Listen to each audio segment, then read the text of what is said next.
Alright, everybody. So this edition is going to look at the principles of Hinduism and Buddhism today, the two of the big religions that exist in India. I want to start by asking you guys a question, and that is a drop of water the same as the entire ocean? And it's something to think about. It's a good kind of quote to think about when looking at the idea of Hinduism, especially, is that it's a little itty bitty drop of water, the exact same thing as the entire ocean. Might be the same consistency, the same composition, but is it the same as the entire ocean? Think about that as we go through this. Let's start off the basics here of Hinduism. So we'll start off here with this is one of the world's oldest religions here. Okay?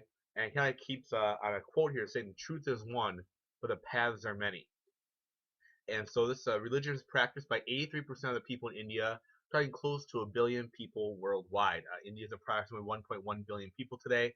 There are, so 800,000 Hindus, 800 million Hindus located there, plus many more worldwide in Nepal, other areas around India.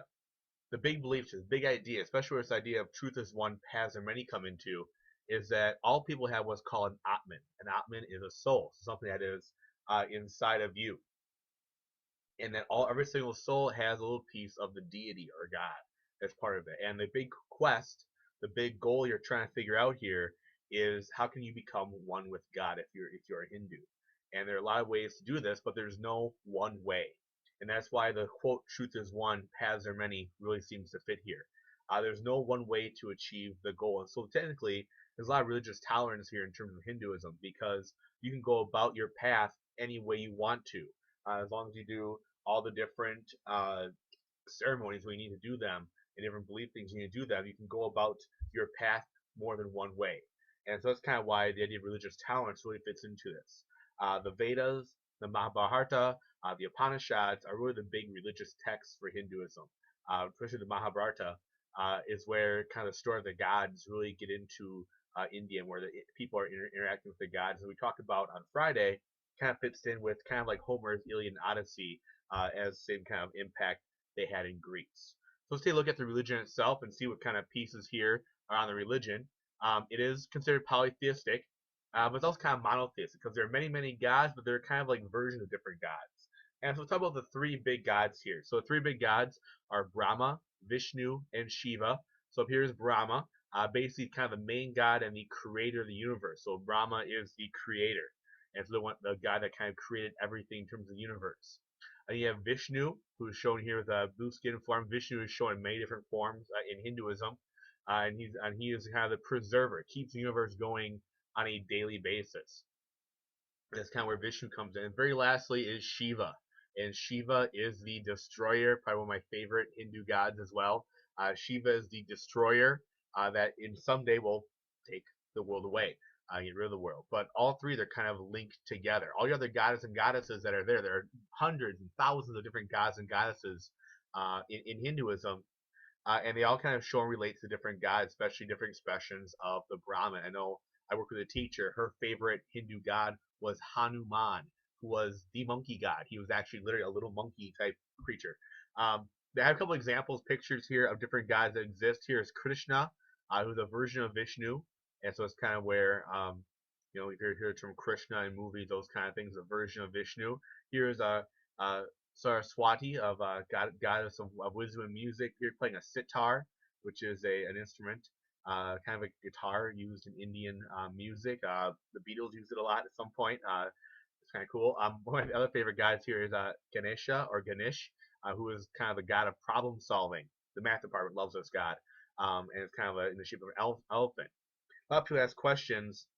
Why don't Hindus eat beef? And it's kind of one of those taboos like we saw in Islam with pork and Judaism with pork. And a lot of people are like, well, cows are a god. Well, cows are technically kind of a god. Cows are related to and kind of associated with Vishnu here as kind of the preserver of the universe. So in Hinduism, cows provide, in India I should say, cows provide milk. They provide labor to farm to break the fields up.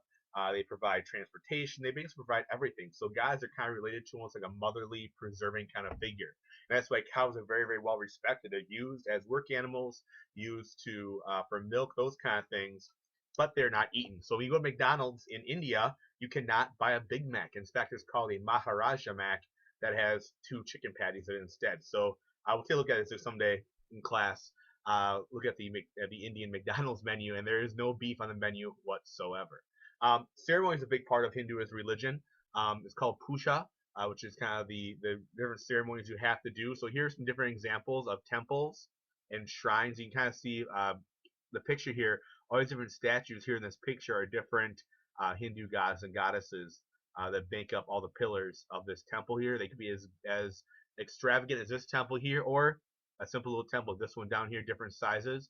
Typically, houses will have a little shrine in them for a certain god or goddess that family represents. They'll put gifts to that god and goddess in there, do certain ceremonies. A lot of times, priests will lead a ceremony. There's chanting, there's bells that are ringing. You light fires of incense or wood. You make sure you follow all the taboos, including not eating beef. And so you can kind of see the people here doing these kind of things there. And so it comes into. One of the big beliefs in Hinduism, kind of the big beliefs here, the principle is in Dharma, and it's divine law, which is the Mahabharata, which basically says you must do your duty. Talk about the caste system in class. Whatever job you have, you do that job the best you can. You know you're stuck in that caste, you do that job the best you can. And that's the idea of Dharma, that you work very, very hard, do the best job you can all the time in your caste, in your job.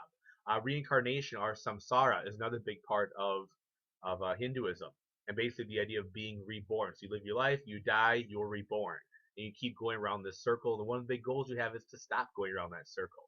One of the quotes that's in the Hindu text says that worn out garments shed by the body, worn out body shed by the soul. So your soul keeps going. It's just like changing a new pair of clothes. When your body's worn out, when your clothes are worn out, you get rid of it, you change up then. And so their big idea here is karma. And maybe I heard karma before. You've seen shows like My Name is Earl, that kind of stuff. It was focused on karma. Karma is a force generated by your actions. What you do now impacts you in your next life. So if you act good now, your next life will be great. You act like a bad person now, is going to come back around to you and come back. So here, a little picture here. This guy is pushing here, and eventually everything's going to come back to him, and it's going to fall over on him here. So what you do now impacts you in your next life. Another big idea here is ahimsa, which is the practice of non-violence. So not hurting anybody in thought or action. So Hindus are going to be very non-violent. They won't kill flies. They won't hurt people. Won't hurt any kind of animals. We see a lot of principles talk about Mahatma Gandhi later on in the spring. Also, talk about Martin Luther King Jr. last year. And these are two that this idea of ahimsa really influenced their idea of how they protest, those kind of things. For example, Gandhi said no violent protesting. He would do sit-ins and marches. Same thing with Martin Luther King Jr. Sit-ins and marches, those kind of things, saying, yeah, they may hit you, but don't hit back. You see how it fits into the caste system here, this idea of karma. You know, lower caste, you do your job well, you follow your dharma, you follow your karma, you have a chance to be reborn into a better caste. And that's kind of where this whole idea fits into the caste system. We're also on Hinduism here. How do you achieve that end goal is kind of the big question. And the idea is to attain moksha, which is the end of this reincarnation cycle and being reunited with the Brahman, kind of becoming one with God. And there's a lot of ways to do this. First thing is, doing all the ceremonies. And a big part of this is practicing yoga. Yoga is just not an exercise to get really good strength. It's great exercise. I enjoy yoga. But it's a meditation. It's stealing your senses, trying to attain the highest state. You kind of see people trying to just kind of relax and think and just kind of focus on what they're doing when they do yoga.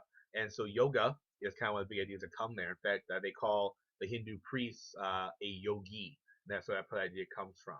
Also, the Ganges River, that river we talked about in class, is another big part of the traditions to achieve moksha. It's a holy river, the holiest river in Hinduism, and bathing that river cleanses your soul. So we see this guy here. He's in the river. He's cleansing his soul kind of by taking a dip in that river. And people do this on a daily basis, and especially at a place called Varanasi, which is this picture down here. They go down these ghats here, and they bathe in the river. Also, after a person dies, their body can be taken to Varanasi or other cities on the Ganges, and their funeral pyre where they burn the body will actually be right on the shoreline. You can buy wood, all that kind of stuff right there. You can actually only buy wood from certain sellers, and those sellers are actually untouchable. It's kind of a cool, kind of interesting little thing there. And when the body is burned, and they take the ashes from the body and release them into the Ganges, and then your body floats down the Ganges, and you reunite with the Brahman and achieve moksha. At least you think your soul is going to achieve moksha. So it's kind of a big part there. The ghats are these steps that go down there so you can achieve the idea of moksha. I'm going to finish on looking at the idea of Buddhism here real quick. We have 5 minutes here yet to Buddhism. And I guess the story here is that the Buddha was not a god. The Buddha was a man. His name was Siddhartha Gautama. He was the Buddha, and he was a Hindu prince. He lived in luxury, this gigantic, huge castle. His dad kept him in there, made sure he had a beautiful wife. He never saw suffering. Eventually, one day, he snuck out and he saw suffering, and it changed his world. And he didn't want to live that way anymore in this life of luxury. So he left the palace, took with him everything he owned, and wandered. And he just kind of, he was, very starved. He lived by begging. You kind of see his picture here from the Buddhist art. Ribs were showing, his back was knotty, all that kind of stuff. And just kind of lived by begging and kind of tried to suffer other people. Eventually, he sits down underneath a peepal or Bodhi tree and achieves enlightenment. Figures out the secret to life, secret to being happy. And so, what a Buddhist believes is that their goal is to achieve nirvana, which is basically perfect consciousness, no longer reincarnating, being fully awake, be able to see good and bad in the world, and make sure that you only do good things. Now, as a Buddhist, they are a branch off from Hinduism. They don't believe in gods or the caste system. There's no gods for them. There's no all-powerful being kind of thing, and they don't believe in caste. Everyone should be equal. And the basic thing about the Buddha said is that you must accept suffering. You must accept that life's not going to be perfect, that things aren't going to be great. You can't worry yourself about money or luxury, having a nice car or an iPhone or any kind of stuff. You accept that life is also sometimes not great. And that's kind of where you have to accept that part of it. We'll get more to that in a second here. Buddhists are pacifists, meaning they're non-violent. They can fight, so there's a lot of stuff made about the Buddhists who live in Nepal, up in the in Tibet. They have practice martial arts, but it's only for defensive purposes only. That's it. They don't kind of engage in kind of combat anybody if they unless they absolutely need to. Meditation is a big part of it, kind of in Hinduism, and they also do believe in reincarnation. So the Buddha preached 4 noble truths. Okay, that basically the nature of human condition is suffering. So when you so suffering is always in everybody, and suffering is caused by wanting. So think about it. If you really want to get a car, okay, you're gonna feel bad when you see all your friends with a car because you want to have that car. You can end suffering by not wanting that car anymore. And to make sure you don't want that car anymore, you got to follow the middle way, which is called the Eightfold Path. And that's how you end the suffering. So if you follow these 8 ideas from the Buddha, you're not going to want stuff anymore, want new things, since you end your suffering by not wanting. And that's kind of where this idea comes in, is that your suffering, your bad feelings are caused by wanting stuff. Whether cars, a girlfriend, a boyfriend, whatever it is, that's where that kind of idea happens. So here's this eightfold path. A lot of times it's shown on a big wheel here, where it's usually shown. Basically, you have to know the truth, which is the four noble truths that the Buddha talked about. You have to try and resist evil, try and not do bad things, not think about bad things, not do bad things. You can't do or say anything to hurt others. You can't spread rumors. You can't tell people off. You can't be mean to people, that kind of thing. You must respect life, so you can't kill anything. A lot of times, Buddhists and Hindus both are vegetarians because they feel it's not right to kill any kind of animal to eat it. So they'll only eat vegetarian type stuff. Some great vegetarian restaurants on State Street in Madison run by Buddhists and Hindus. You can't work at a job that injures people. So you can't work at be a meat butcher. You can't be a soldier, that kind of thing. Keep your mind free from evil. Be in control of your feelings, so you can't let yourself go off the handle all the time and freak out at people. And you practice meditation, the idea of stopping and thinking about what you're doing, trying to clear your mind a little bit for those ideas. Worship, in terms of Buddhists, is really simple. From a Buddhist monk, they live a life of simplicity. So here's some Buddhist monks here. Notice they're wearing very simple clothes, nothing fancy. Their heads are shaved. Don't worry about trying to take care of haircuts and styles, that kind of thing. Live a very, very, very, very, very simple life. Not one made on having cool stuff. More about just thinking and trying to do good things. What it comes down to. A lot of times, Buddhists will meditate. They'll do meditation as part of the idea, kind of thinking, trying to clear their mind of things that are going on. But they will do pilgrimages to various sites of the Buddha. So they'll go to the Bodhi tree, which is a peepal tree where the Buddha came with enlightenment. They'll go visit there. They'll visit other famous sites where the Buddha walked. And that guy Ashoka that we talked about last lectures actually put little benches and things by each little section of the Buddha's walk. Also here they have a stupa. The stupa is kind of a Buddhist type temple. It's kind of a unique shape here that are spread around everywhere. And lastly, Buddhism did spread. It spread to China, to Japan, to other areas in Southeast Asia, and eventually often to the United States. And it spread all over the place as a part of a new way of living. We're talking more about this stuff in class, guys. Thank you very much for listening. Have a great rest of your weekend. Bye.